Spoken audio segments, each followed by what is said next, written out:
నా ఉద్దేశంలో అలాగే ఆడియన్స్ కూడా నాతో ఏకీభవించవచ్చు, మీరు కూడా ఏకీభిస్తారు. అన్ని మతాల్లో ఉంది ఇది అని నేను అంటున్నాను.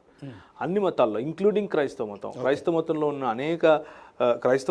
ఉన్న అనేక కల్ట్ గ్రూపులు కొన్ని ఉన్నాయి. ఆ కల్ట్ గ్రూపులు ఇప్పుడు నరమేధం దాని ఏమంటారు ఆత్మాహుతి అంత పెద్ద పెద్దవి కనిపించకపోవచ్చు, కానీ క్యారెక్టర్ అసాసినేషన్ అంటే ఒక వ్యక్తి యొక్క క్యారెక్టర్ చంపేయటం, ఒక వ్యక్తికి ఉన్న పర్సనాలిటీ చంపేయటం, ఇది కూడా మతం చేస్తుంది. ఒక వ్యక్తి చాలా బ్రైట్గా ఉండే వ్యక్తి, అందరితో కలిసి తిరిగే వ్యక్తి, అందరినీ కలుపుకుని పోయే వ్యక్తిని ఒక మతంలో చేర్చుకోవడం కోసం భిన్నమైన ఆ మత విశ్వాసాలకు సంబంధించినటువంటి అడ్డుగోడలు పెట్టి, నువ్వు తెల్లబట్టలే వేసుకోవాలి, నువ్వు ఇదే టోపీని పెట్టుకోవాలి, ఈ సంచే వేసుకోవాలి, ఇలా వేసుకుంటేనే మేము యాక్సెప్ట్ చేస్తాం, ఇలా చేయకపోతే చేయం, నువ్వు ఇట్లే మాట్లాడాలి, అంటే వాడికి ఒక హద్దులు పెట్టేసి వాడి ఇమాజినేషన్కు వాడి ఆ ప్రౌఢత లేకపోతే ఆ ఎదిగినటువంటి ఆలోచనను క్రియేటివిటీని కుదించేసేసి నీకు ఒక డబ్బా ఇచ్చేసి ఆ డబ్బాలోనే నువ్వు బతకాలి అని నేర్పించే ఏ మతమైనా సరే, అది క్రైస్తవమైనా సరే, అది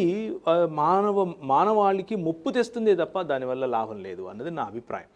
ముఖ్యంగా నేను మళ్ళీ అంటే క్రైస్తవ దృక్పథం నుంచి మాట్లాడుతున్నాను కాబట్టి, క్రైస్తవ దృక్పథంలో ఈరోజు మన పితరులు నేర్పిపోయినటువంటి విశ్వాసము ఏంటి అనేది ఇప్పుడు మధుసూదన్ గారు ఆయన చాలా పెద్దవారు, ఆయన చిన్నప్పటి నుంచి చూస్తున్నటువంటి క్రైస్తవ విశ్వాసం వేరు. ఈరోజు బయటకు బాబాల్లాగా వచ్చి చేసేటటువంటి ప్రజల యొక్క వాళ్ళ పోకడలు వేరేగా ఉన్నాయి అని ఆయన కుండ బదులు కొట్టినట్టు చెప్తున్నారు. అలాగే క్రైస్తవ విశ్వాసంలో పెరిగినటువంటి మనం కూడా దాన్ని యాక్సెప్ట్ చేసే పెద్ద మనసు ఉండాలి మనకు, దాన్ని గుర్తించగలగాలి. గుర్తించినప్పుడు మనకి ఏమవుతుంది అని అంటే, అరే ఫలానా చోట ఇప్పుడు నేను డిస్టింక్ట్గా అంటే ప్రత్యేకమైనటువంటి విధంగా ఆలోచించేందుకు, ఒక క్రియేటివ్ పద్ధతిలో ఆలోచించేందుకు మనకున్నటువంటి బైబిల్ గ్రంథం నేర్పినటువంటి ఆ ప్రౌఢత వైపుకు, అంటే మన మైండ్ను ఓపెన్గా పెట్టుకుని ప్రపంచాన్ని చూడగలిగేటటువంటి ఆలోచన వైపుకు మనం ఎదగాలి. దాని కారణంగా కదా గ్రీన్ రెవల్యూషన్ మనం తీసుకొచ్చాం, దాని కారణంగా కదా ఇండస్ట్రియల్ రెవల్యూషన్ మనం తీసుకొచ్చాం, దాని కారణంగా కదా సామాజిక విప్లవాలు మనం తీసుకొచ్చాం, దాని కారణంగా కదా సోషలిజం మనం తీసుకొచ్చాం, దాని ప్రభావం కారణంగా కదా ఒకానొక సమయంలో మార్క్స్, ఎంగెల్ లాంటి వాళ్ళు ప్రభావితులయ్యారు.